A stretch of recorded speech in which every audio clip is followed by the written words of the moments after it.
Ha et al. 2013, and will prefer to give a toy to, or even hypothetically adopt a cutter infant, Goal et al. 2015, and infants and children themselves prefer to look at cutter infant faces. Van Duren et al. 2003. As we learned in Chapter 1, it traditionally took a village to raise a child. So not only is this bias present in mothers, but women who have not given birth.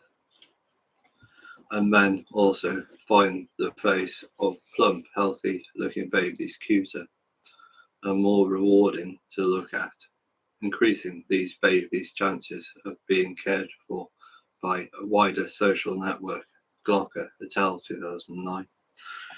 Cuteness not only increases the chances of receiving immediate care and attention, but by promoting smiling, laughter, and more complex social interactions, it also encourages care in the longer term.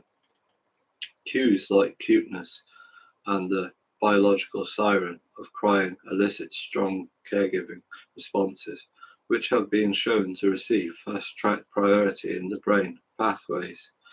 Kringelbach et al. 2016.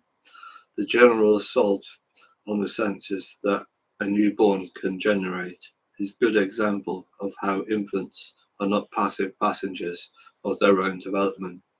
They are actively manipulating unconsciously or otherwise the world around them in a way that best ensures their survival. Figure 2.1.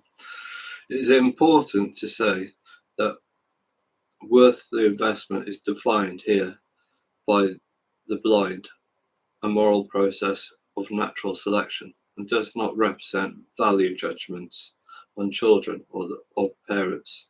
Our species emerged around 350,000 years ago, and for almost all of the time we could not rely on the safety nets of medicine or institutionalized social care that have dramatically reduced infant mortality, which, needless to say, is a good thing. Historically, in the industrialized West and across the traditional societies that still don't have enough access to such institutions, mothers are known. That's interesting. It said the industrialized West. Politically correctness and updatedness says Northern Hemisphere. And this is up to date. The long journey of development begins with complete dependence on others for food, warmth, and protection.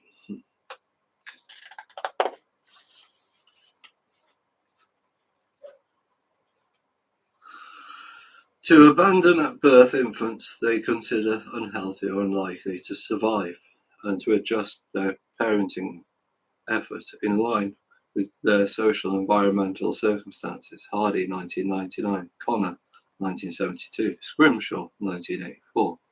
For example, mothers across many different cultures tend to parent less in circumstances where parenting more would not improve their children's survival, such as during famine or war. Quinlan, 2007.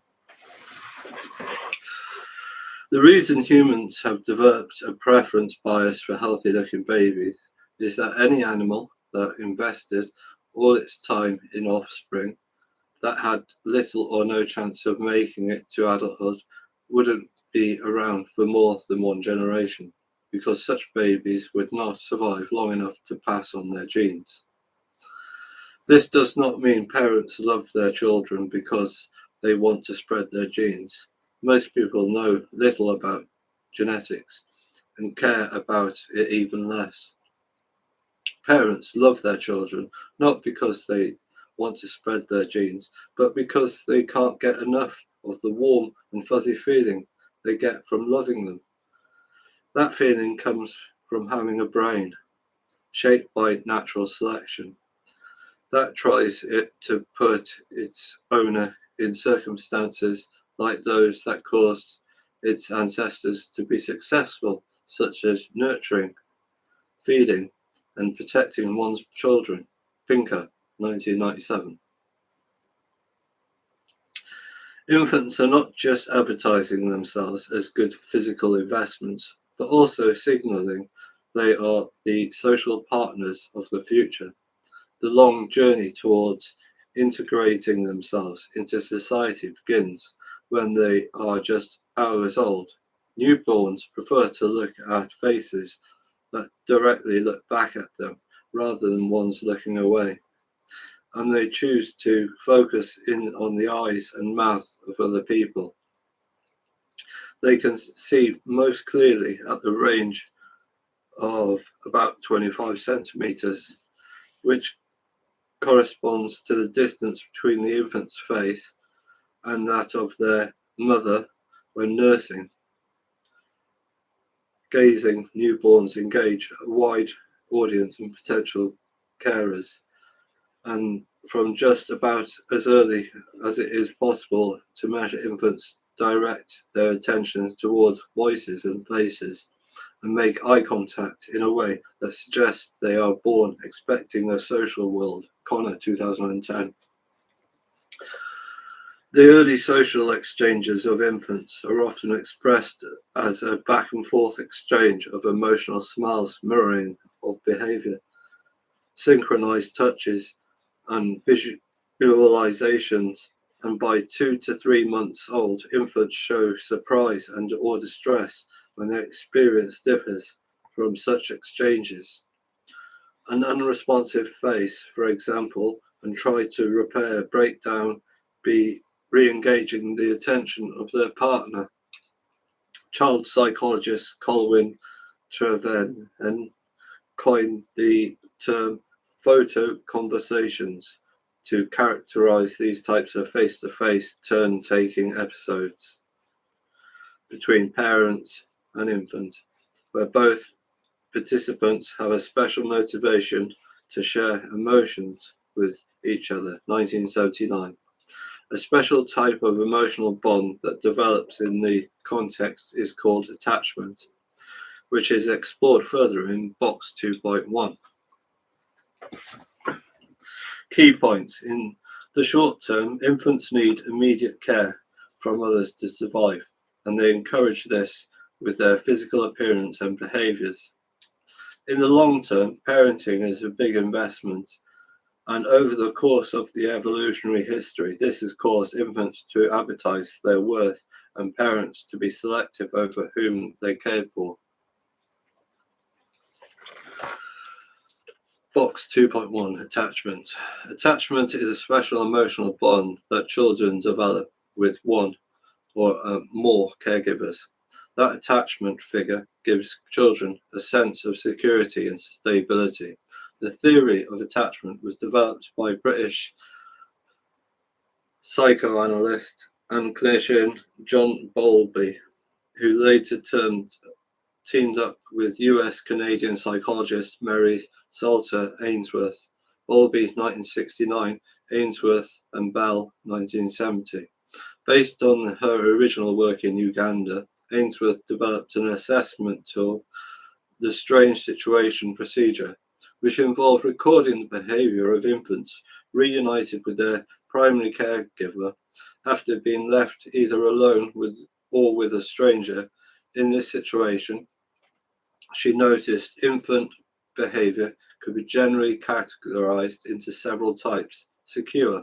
The baby seeks the attachment figure for reassurance in a stressful situation and uses them as a safe base to explore their environment. Resistant. The baby explores less and shows intense distress when the mother leaves, but resists contact or is in conflict with her when reunited or avoidant. The baby is indifferent to the stranger and is neither upset by the mother's disappearance nor interested by her return. And later on, a fourth category of disorganized attachment was added, describing when the child reacts bizarrely by freezing or displaying confusion. attachment theory purpose that children internalize these types of behavior and use them as a kind of template for future relationships. The theory also makes some more general claims about the attachment works. Universality. All children experience some form of attachment. Normality. Secure attachment is the norm and standard experience. Sensitivity. Sensitive caregiving engages attachment security. Competence. Secure attachment leads to better outcome for children. Bowlby recognized that infant carer attachment was important for a whole range of species, not just humans. As such, attachment in biologically rooted system that evolved to protect offspring from danger and to motivate caregivers to care. Guidis, 2009. But all development occurs in a context, whether it is biologically rooted or not, and the development of attachment is influenced by cross-cultural differences in Chapter 6. We re-examine these claims from the global perspectives and explore which elements of attachment are sensitive to local circumstances and which are not.